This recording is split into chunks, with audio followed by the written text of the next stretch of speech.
PTN news کے ناظرین السلام علیکم۔ ناظرین، اسرائیل کو حماس کے ہاتھوں شکست کے بعد اسرائیلی عوام کی دنیا بھر میں اس وقت تاریخی بے عزتی جاری ہے۔ یہودی عوام کو سڑکوں پر بے عزت کیا جا رہا ہے۔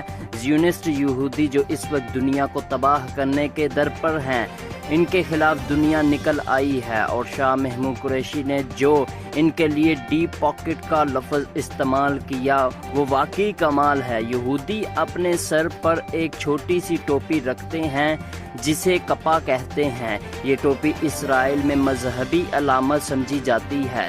یہودیوں کی نفرت میں اس وقت نیو یارک کی سڑکیں احتجاج سے بھری ہوئی ہیں اور اس ٹوپی کو اتار کر جلایا گیا ہے۔ یہودیوں کو اس قدر نفرت کا نشانہ بنایا گیا ہے کہ انہوں نے نیو یارک، پیرس، واشنگٹن اور ہر جگہ اپنی ٹوپیاں اتار دی ہیں۔ ناظرین گرامی، یہ ٹوپی کس چیز کی علامت ہے؟ یہودیوں کا یہ ماننا ہے کہ یہ ٹوپی ہماری عاجزی و انکساری کی علامت ہے، تاکہ ہمارے اندر تکبر نہ آئے اور ہم خدا کے حضور جھکے رہیں اور یہ ہمارا صاحبان رہے، گویا کہ خدا ہمارے اوپر ہے۔ یہ ان کے لیے اتنی معتبر ہے کہ ان کے خیال میں اس کے بغیر عبادت مکمل نہیں ہے۔ بہت سے کٹر مذہبی اس کو پہنتے ہیں۔ مسلمانوں نے اس وقت امریکہ میں الٹرا آرتھوڈوکس یہودیوں کو اپنے ساتھ ملایا ہے جو کہ اسرائیل کا وجود گوارا نہیں کرتے۔ یہ یہودی اس وقت نیو یارک کی سڑکوں پر آئے ہوئے ہیں اور وہ اسرائیل کے خلاف نعرے بازی کر رہے ہیں۔ اس وقت ان کو مارا پیٹا جا رہا ہے اور ان کی صورتحال انتہائی مخدوش ہے، اور انہوں نے اپنی مقدس ٹوپی کپا بھی اتار دی ہے۔ پھر یہ خاص قسم کی شال بھی پہنتے ہیں جو صرف یہودیوں کے ساتھ مخصوص ہے۔ اس کے کنارے انہوں نے بائبل کی بھی دی گئی ڈائریکشن کے مطابق تیار کیے ہیں۔ اس کو تلت کہتے ہیں۔ یہ خاص قسم کی شال ہے جو یہ جسم پر پہنتے ہیں۔ اس کے اندر مخصوص رنگوں کی لائنیں ہوتی ہیں۔ یہ اس طرح سے ڈرا کی جاتی ہیں کہ گویا کہ خدا کی رحمت ہر جگہ پر نزول فرماتی ہے اور خدا اس کے نتیجے میں درجات سے نوازتا ہے۔ ناظرین، یہ شال بھی ایسی چیز ہے جس کے بغیر ان کی عبادت مکمل نہیں ہوتی۔ حالیہ حملوں اور شکستوں کے بعد اسرائیلی یہودیوں کو اب یہ مقدس شال بھی اتارنا پڑی ہے۔ اور ایک اور اہم چیز جس کو یہ ٹفلن کہتے ہیں، یہ ایک چمڑے کی بنی ہوئی چیز ہے جو کہ ایک بلیک باکس میں ہوتی ہے، اور یہ بلیک باکس ایک ڈوری کے ذریعے اپنے بائیں بازو پر پہنتے ہیں اور اس سے یہ خیال کرتے ہیں کہ گویا اس کے ہاتھ کے ذریعے ان کو فتح اللہ دے گا۔ اس کو لپیٹنے کے پورے 7 سٹیپ ہوتے ہیں، پھر انگلیوں تک یہ سٹول کر لیتے ہیں۔ یہودی ہمیشہ اپنا ہر کام بائیں ہاتھ سے کرتے ہیں۔ یہی ٹفلن ہے جس کا ایک حصہ یہ اپنے ماتھے پر باندھتے ہیں، جس کو یہ خدا کی آنکھ کہتے ہیں، یعنی ایک آنکھ ہے جو پوری دنیا کو دیکھتی ہے، اور یہ خدا کی طرف سے رحمت ہوتی ہے۔ اس میں بھی ایک دوا ہوتی ہے جو انہوں نے رکھی ہوتی ہے، جس کو یہ باندھ کر پوری طرح سے عبادت کرتے ہیں۔ ناظرین، اس وقت صورتحال یہ ہے کہ نہ تو یہ اب کپا پہن سکتے ہیں، نہ ہی یہ شال لے سکتے ہیں، اور نہ ہی یہ ٹفلن پہن سکتے ہیں۔ اس وقت انہوں نے یورپ میں ہر جگہ سب کچھ اتار دیا ہے۔ انہوں نے گزشتہ سالوں میں یورپ میں باحجاب خواتین کے ساتھ کیا کیا؟ حجاب پر پابندیاں لگانے کی کوشش کی، حجاب کا مذاق اڑایا، مگر قدرت اب یہی انتقام ان سے لے رہی ہے۔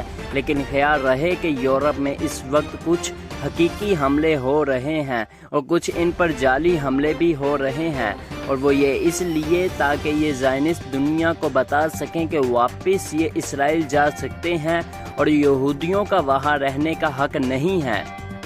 ناظرین، پہلے آپ یہ اچھے سے سمجھ لیں کہ پاکستان کے اندر ہر طبقہ مسلمانوں کا ہے۔ یہاں ہر پرلے درجے کے انتہا پسند اور ظالم EDP جیسے لوگ بھی رہتے ہیں جو مسلمان کہلاتے ہیں۔ بالکل اسی طرح یہودی بھی 2 طرح کے ہیں، ایک وہ جو اپنے آپ کو مذہب یہودا کی جانب نسبت دیتے ہیں، اور اس پر عمل کرنے کی کوشش کرتے ہیں، اور دوسرے پلے درجے کے ظالم زائنسٹ ہیں جو پروٹیسٹ کر رہے ہیں، اور یہ ان زائنسٹوں یہودیوں کے خلاف ہو رہا ہے جنہوں نے اسرائیل کو کیچڑ کیا ہوا ہے اور ان کو نیو یارک کی سڑکوں پر ننگی گالیاں پڑ رہی ہیں۔ گویا کہ یہودیت اور زائنزم دو الگ الگ چیزیں ہیں۔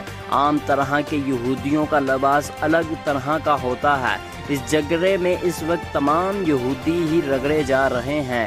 ان کو پوری دنیا میں کوئی رکھنے کو تیار نہیں ہے۔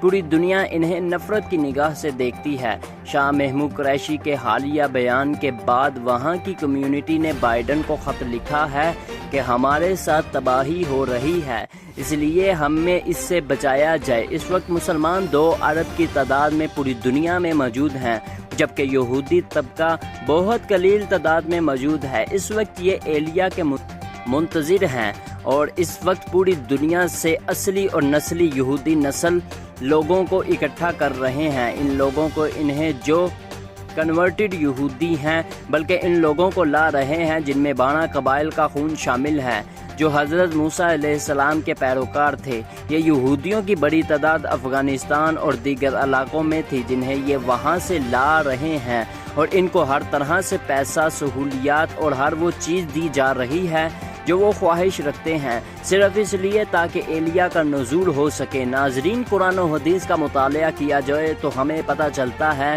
کہ جب یروشلم آباد ہوگا، یعنی جب یہودی اپنی طاقت کے ساتھ ظہور کریں گے، تو اس وقت مکہ مدینہ ویران ہوگا۔ اس کے بعد ترکی سے جنگ شروع ہو جائے گی، مڈل ایسٹ میں جنگ ہوگی، اور اس کے بعد قسطنطنیہ کو فتح کرنے کے لیے فوجیں نکلیں گی۔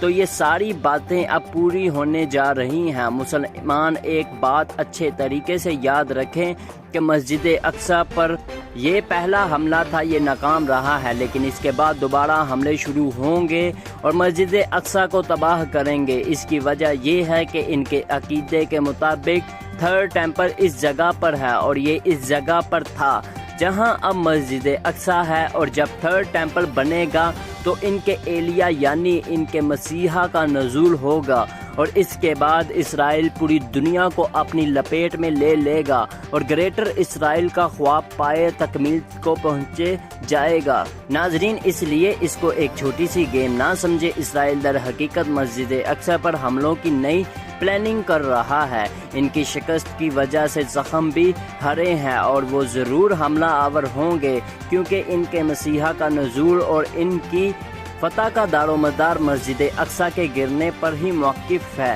ان کے بڑے مذہبی رہنما نے اسرائیل میں اعلان کیا ہے کہ ایلیا کے نزول کا وقت قریب آن پہنچا ہے، اس لیے تھرڈ ٹیمپل کی تعمیر لازمی ہے۔ اس کے بعد ہی یہ حملہ فلسطین میں مسجد اقصی پر کیا گیا ہے۔